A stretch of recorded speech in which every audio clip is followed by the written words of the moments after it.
नमस्कार। धुरंधर मूवी का धुआं पाकिस्तान से कतर तक पहुंच गया। जी हाँ, बात एक ऐसी मूवी जो इतिहास रचने को तैयार है और जिसको कई लोगों ने शुरुआत में केवल यह कहकर छोड़ दिया कि यह मूवी काम नहीं कर पाएगी और आज यह तारीख लिख रही है। जी हाँ, शायद हो सकता है यह मूवी आने वाले समय में इस साल की सबसे बड़ी ब्लॉकबस्टर मूवी बने। बात इस चीज की नहीं है कि कोई मूवी क्यों बनी है और उसकी चर्चा हम यहां पर करें। बात इसकी है कि आखिर इस मूवी में ऐसा क्या था जिसको कई सारे देशों ने बैन कर दिया। जी हां, खासकर गल्फ कंट्रीज ने। हम आते हैं उस पर चर्चा करते हैं कि किन कंट्रियों ने, किन देशों ने इसको बैन किया। लेकिन बात इसकी आदित्य धर की मूवी धुरंधर की। जी हां, भारत में यह मूवी बहुत जबरदस्त चल रही है। इसके बाद जब इतिहास इस फिल्म लिखने को तैयार है, उसी परिस्थिति में जब सुनने को आपको मिलता है कि 6 गल्फ कंट्रीज यानी कि 6 खाड़ी देशों ने इस मूवी को बैन कर दिया है, तो बुरा लगता है। कौन से ये 6 देश हैं जिन्होंने इसको बैन किया है? चलिए आते हैं, देखते हैं। सच्चाई ये है, इसको बैन करने वाले हैं Bahrain, Kuwait, Oman, Qatar, Saudi Arab और यूएई। जी हाँ, ये सभी जितने भी देश है ना सर, ये सभी गल्फ कॉर्पोरेशन काउंसिल एक संगठन है, खाड़ी परिषद करके एक संगठन, सभी उसी के मेंबर हैं। इतने ही देश हैं और इन सभी ने कहा कि भैया ये एंटी पाकिस्तान है। इस पूरे मूवी का जो पूरा सिनेरियो है, पूरा जो परिवेश है, वो पाकिस्तान विरोधी है, इसलिए हम इस मूवी को बैन कर रहे हैं। अजीब सी बात है, अजीब सी बात, एकदम हास्यास्पद बात। क्योंकि यहां पर एक सोचने की बात यह है कि पाकिस्तान यदि कोई मूवी बनाता है, कुछ दिन पहले इनकी एक मूवी आई थी, कुछ साल पहले, वॉर। यह मूवी जो है पूरे भारत विरोध पर बनी थी मूवी। इस मूवी में बताया गया कि एक भारत का रॉ एजेंट कैसे पाकिस्तान में बम विस्फोट करा रहा है, आतंकवादियों से मिला हुआ है, और उसको कैसे वहां के एक एजेंट ने खत्म किया। क्या वह एंटी इंडिया नहीं था? फिर ऐसी ढंग से एक मूवी इनकी आती है 2021 में, शेरे दिल। इसमें भी जबरदस्त ढंग से भारत विरोध दिखाया गया।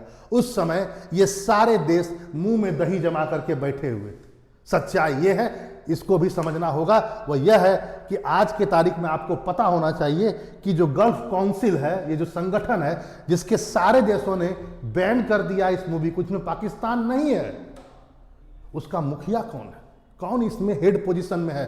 तो आपको दिखेगा सऊदी अरब। ठीक है सर, और सऊदी अरब का आज के तारीख में पैक हुआ है, समझौता हुआ है पाकिस्तान के साथ, मिलिट्री समझौता। यानी आप पर यदि कोई आक्रमण करेगा तो हम भी आपके लिए तैयार हैं, और हम पर कोई करेगा तो तुम तैयार हो, ऐसा समझौता। ये दोस्ती है भैया, दोस्ती कहीं ऐसा ना हो जाए कितनों से आपको दुश्मन बना दे। सच्चाई ये है, इस ढंग का कृत्य शायद अच्छा चीज नहीं है। वैसे एक बात बता दूं इस मूवी के बारे में, वो यह है, पता चलता है कि ये मूवी के बारे में एक चीज और बताएं, जो रिपोर्ट आ रहा है वो यह है, पाकिस्तान में यह मूवी रिलीज भी नहीं होने दी गई। बाकी इन देशों ने तो बैन कर दिया, पाकिस्तान में मूवी रिलीज नहीं हुई है, लेकिन इन्होंने पायरेसी कैसेट के दम पर, यानी कि कॉपीड, पूरे पाकिस्तान में मूवी लोग लगभग देख चुके हैं। शायद जितना भारत में लोगों ने इस मूवी को नहीं देखा है, उससे ज्यादा लोगों ने इस मूवी को देखा। और इस किरदार को, अक्षय खन्ना के इस किरदार को, जो रहमान डकैत या उर्फ मैं कहूं रहमान बलूच का जो किरदार था, इसको बहुत पसंद किया गया। एक बलूच व्यक्ति जो कभी एक जमाने में एक छोटा सा व्यक्ति था और आगे चल करके यह एक बहुत बड़ा गैंग, जिसको लालू गैंग कहा जाता है, उसका हेड बना। ठीक है, इस बलूच व्यक्ति का किरदार इसमें निगेटिव बताया गया, लेकिन कम से कम बलूच समुदाय को लगा कि भारत ने भी उसे महत्व दिया एक किरदार के रूप में। सही, लेकिन जो भी हो, इस मूवी में जितने भी स्टार कास्ट हैं, उनसे कई गुना काम इनका लोगों ने पसंद किया। चलिए, ये तो बात की बात है, लेकिन कुछ लोगों ने क्या क्या कहा, जरा उस पर भी आते हैं और चर्चा करते हैं। जरा इस पर आइए। अभी जैसा कि मैंने आपसे बात कहा कि यूएई और बहरीन, कुवैत, सऊदी अरब, यूएई, जितने भी गल्फ कंट्रीज हैं, सबने बैन कर दिया है सर। लेकिन क्या ये पहली मूवी है जिसको बैन किया गया? धुरंधर। सर, इससे पहले इन्होंने the diplomat, fighter Hrithik Roshan की, अक्षय कुमार की बेल बटम, बीट, ब्रिस्ट जिसको कहा जाता है, ब्रिस्ट मतलब थेलापति की, जो साउथ की मूवी है, और 370 आर्टिकल, उसको भी बैन किया हुआ। निसंदेह यह मानसिकता बताता है कि कुछ भी कर लीजिए आप, गल्फ कंट्री अभी भी भारत के सपोर्ट में नहीं। हम मानते थे कि यूएई कम से कम हमारे साथ देगा, कई मंचों पर यूएई हमारा साथ में है, लेकिन उसने भी बैन किया। क्या यह पाकिस्तान का दबाव था या सऊदी अरब का, यह तो बाद की बात है, लेकिन कुछ और बातों को भी देखिए। जैसा कि मैंने आपसे कहा, मूवी का जो रियल हीरो है वह है मोहित शर्मा, जिसका किरदार इन्होंने निभाया है रणवीर सिंह ने। निसंदेह इनका भी किरदार इसमें बहुत बढ़िया है। लेकिन आइए अब आते हैं, कुछ और बातें करते हैं यहाँ पर। जैसे ही गल्फ कंट्रीज ने बैन किया, अब पाकिस्तान के कुछ लोग पहुंच गए हैं अदालत, खासकर कराची में। और अदालत पहुंचने वाले व्यक्ति में से कुछ और नहीं है, वो पीपीपी जो पार्टी है, बेनजीर भुट्टो की पार्टी, उसके कुछ आला नेता है, वो पहुंच गए हैं। बोल रहे हैं कि सर हम एफआईआर करना चाहते हैं धुरंधर मूवी के सभी लोगों पर। क्या है उनकी पूरी बात, जरा इसको भी समझिए।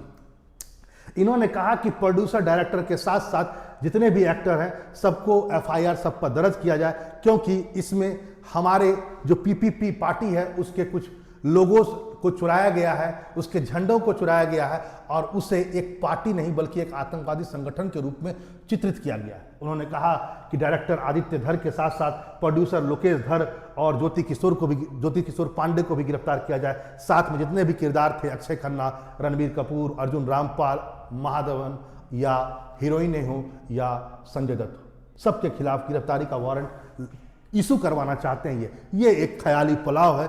शुरू से यूटोपिया यानी कल्पनाओं में रहने वाला यह देश है जो हमेशा आतंकवाद को परस देता है। एक अजीब सी बात, जरा समझिए इस बात को। यह धुरंधर मूवी उस दौर में आई है जब कई सारे मुस्लिम कंट्रीज ने हमारे देश के मूवी को बैन कर दिया, जो वास्तविकताओं को दिखाता है। कई सारे अपोजिशंस के लीडर ने भी कहा कि यदि मूवी में पाकिस्तान विरोध दिखाया गया है तो जरूर देखिए। और इसी देश में जब आप सोच सकते हैं हमारा देश कितना बड़ा लिबरल है और यहाँ बोलने की आज़ादी कैसे कैसी है। आपको पता होगा कुछ दिन पहले कश्मीर फाइल आया था और फिर केरला स्टोरी।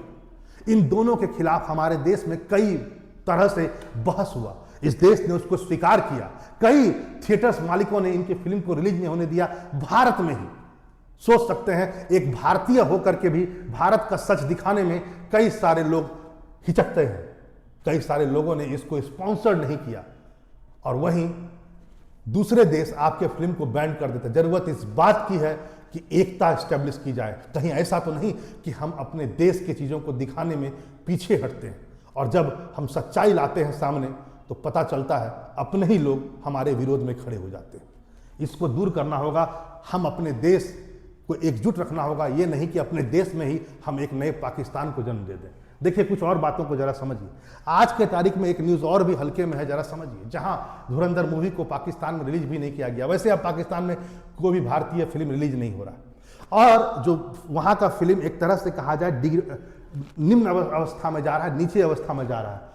और इसी का परिणाम है कि पाकिस्तान अब टर्की के साथ मिल करके ज्वाइंट तरीके से कल्चरल चीज़ों को आगे बढ़ाना चाहता है। बढ़ाना यह चाहता है कि चलो भाई आप और हम मिलकर के साथ में ज्वाइंट प्रोडक्शन करें। एर्दोगान साहब जो ऑल इन ऑल हैं टर्की के, वो और पाकिस्तान बोल रहा है हम दोनों मिल करके संयुक्त निर्माण करेंगे, विकसित करेंगे सिनेमा को जो भारत को भी टक्कर दे दे। उनको पता है कि बॉलीवुड को टक्कर हम अकेले नहीं दे सकते हैं, मिल करके। तो इन्होंने कहा कि चलो दोनों मिल करके करेंगे, क्यों ना करें। आखिर टर्की खलीफा जो बनता है पूरे मुस्लिम जगत का, और पाकिस्तान यह बताने का प्रयास करता है कि सारे मुसलमानों का रहनुमा तो मैं ही हूं। क्यों हूं? क्योंकि एटम बम पूरे 58 मुस्लिम जगत में सिर्फ मेरे पास है। तो दोनों ने मिल करके ये कोशिश किया कि चलो अब साथ में मिल करके मूवी बनाए। सिंपल सी बात है, पाकिस्तान अब अपने इस्लाम को भारत के साथ जोड़ना नहीं चाहता है। अब वह अरब और टर्की के साथ मिल करके काम करना चाहता है। वैसे इस बात को भी मैं आज कह दूं, टर्की और सऊदी अरब के बीच संबंध अच्छे नहीं। दोनों को साथ में कैच कर पाना यह पाकिस्तान के लिए टेढ़ी खीर होगा। लेकिन फिलहाल इतना जरूर है कि धुरंधर मूवी गाथाएं लिख रही है और इसके झंडे गड़ रहे हैं। धुआं में बहुत सारे देश जल रहे हैं। क्या प्रॉब्लम है उनका पता नहीं, लेकिन इतना जरूर है कि जब भी सच्चाई सामने आई है, सच का सामना करना हर व्यक्ति के बस की बात नहीं। चलिए फिर मिलते हैं ऐसे ही एक इंफॉर्मेटिव वीडियो के साथ। नमस्कार।